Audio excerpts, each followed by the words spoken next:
अस्सलाम वालेकुम, कैसे हैं आप लोग।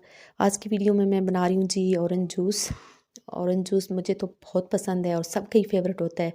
फ्रेश ऑरेंज आई हुई हैं आजकल तो मैंने सोचा चलें जी ऑरेंज जूस बनाते हैं। तो चलें स्टार्ट करते हैं।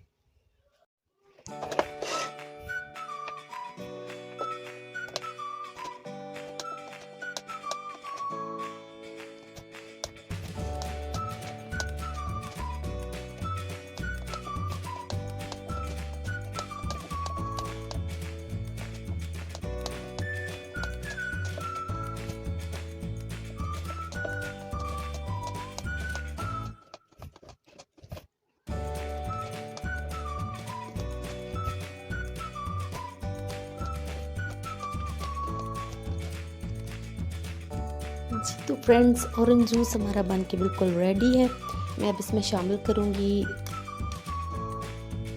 हाफ़ टी स्पून के बराबर है जी ये लेमन जूस टेस्ट के लिए। आप चाहें तो ऐड कर सकते हैं, पर इसमें टेस्ट जो है और अच्छा हो जाता है ऑरेंज जूस का।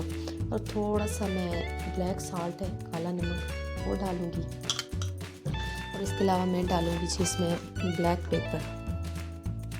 आप चाहें तो डाल सकते हैं, बहरहाल इससे इसका टेस्ट बहुत अच्छा हो जाता है। थोड़ा सा मैंने डाला है टेस्ट के मुताबिक। आप चाहें ऐड कर सकते हैं, ना चाहें नहीं कर सकते तो ना करें, लेकिन इससे इसका टेस्ट बहुत अच्छा हो जाता है। ऑरेंज हमारे लिए कितने अच्छे हैं, हमारी सेहत के लिए, हमारी स्किन के लिए। तो आप बनाएं, एंजॉय करें इसको। बस आज की वीडियो कीजिए इतनी। Thank you so much for watching.